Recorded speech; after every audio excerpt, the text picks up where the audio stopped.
कुंभमेळा संपन्न होतो त्या संदर्भातली 13ही जे प्रमुख आखाडे आहेत त्याचे महंत, साधू संत आणि सर्व प्रमुख पुरोहित संघाचे मंडळी अशा सगळ्यांसोबत आज एक बैठक झाली।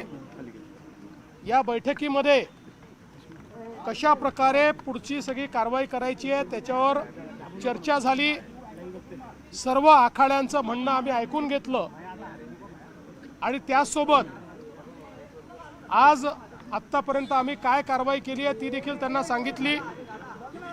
जवळपास कुंभमेळ्याच्या निमित्ताने 4000 कोटी रुपयाचे वेगवेगळ्या कामाच्या निविदा या आपण काढलेल्या आहेत। त्यातल्या काही अंतिम स्टेजवर आहेत।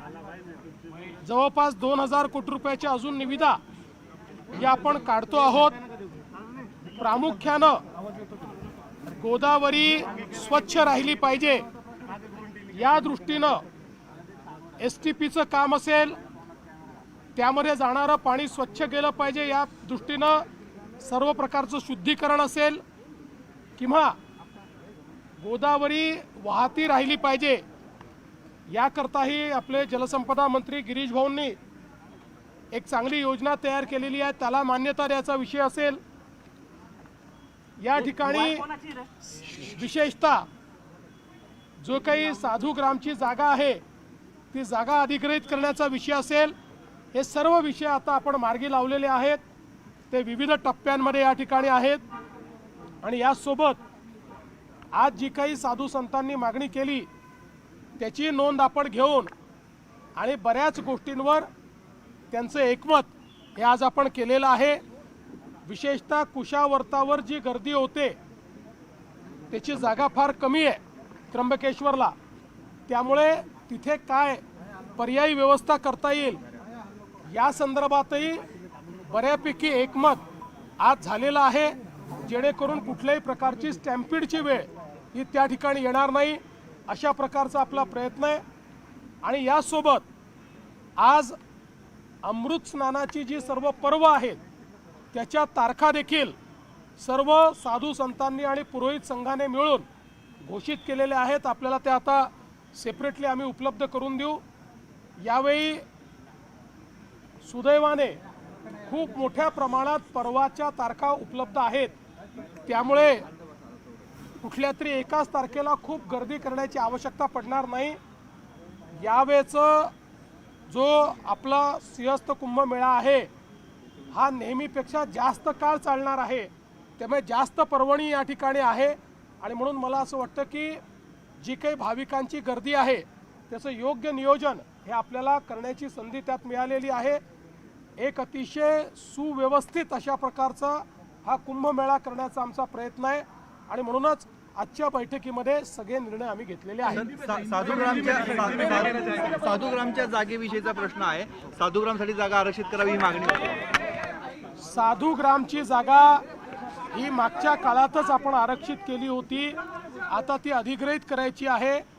त्याच्या अधिग्रहणाचा जो प्रस्ताव आहे तो आता अंतिम टप्प्यामध्ये आहे, त्याला लवकरच मान्यता देऊ। जॉईंट मेजरमेंट वगैरे सगळ्या गोष्टी पूर्ण झालेल्या आहेत, त्याला मान्यता दिल्यानंतर ते काम पूर्ण होईल। सर हिंदी में क्या कहना चाहेंगे? आज मीटिंग है, प्राधिकरणाला मान्यता मिळालेली आहे, त्याचं गठन हे आता आम्ही लवकरात लवकर करणार आहोत। विशेष काम करावं लागणार आहे। STPच्या संदर्भात टेंडर्स पूर्ण झालेले आहेत, अंतिम मान्यतेला ते देखील शासनाकडे आलेले आहेत, त्याला लवकर मान्यता दिली जाईल। सर साधूंची मुख्य मागणी काय होती आणि त्याचं काय निरसन केलं? सगळ्या ज्या काही मागण्या त्यांनी केल्या, काय काय व्यवस्था असल्या पाहिजेत त्या सगळ्या व्यवस्थांच्या संदर्भात आम्ही चर्चा केली आणि त्या मागण्या आम्ही मान्य करू।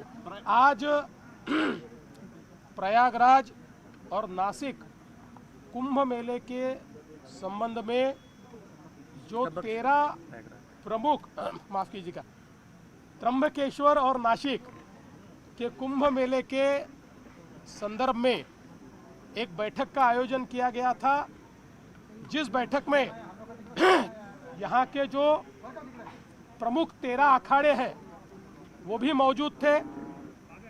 सभी महंत, साधु संत, पुरोहित संघ सभी लोग मौजूद थे। आयोजन पर एक प्रदीर्घ चर्चा हमने की। आज जो हमारे अमृत स्नान है और जो प्रमुख पर्व है उनकी तारीखें भी निश्चित की गई, उसकी भी घोषणा स्वतंत्र रूप से आपको दी जाएगी, जो आपके माध्यम से जनता तक जाएगी। इस बार का ये मेला लंबा चलने वाला है, इसलिए स्नान की कई प्रमुख तिथियां और पुण्य पर्व लोगों को उपलब्ध होंगे, इसलिए भीड़ जो हमारे भाविकों की होती है उसको नियंत्रित करने के लिए हम लोगों को मौका भी मिलेगा। जो साधु संतों ने हमारे सामने बात कही कि हमारी गोदावरी माँ ये निर्मल बहे, ये अविरल बहे, इस दृष्टि से भी योजना तैयार की है। एसटीपी के माध्यम से उसमें साफ पानी जाए, गंदा पानी न जाए, इसका भी नियोजन किया है। इसमें जो अतिरिक्त पानी लाना है उसका भी नियोजन हम लोगों ने किया है। अखाड़ों में भी बड़े पैमाने पर साधु संत जाते हैं, भाविक भी जाते हैं, वहाँ पर भी जो व्यवस्था करनी है उसकी भी चर्चा हुई है।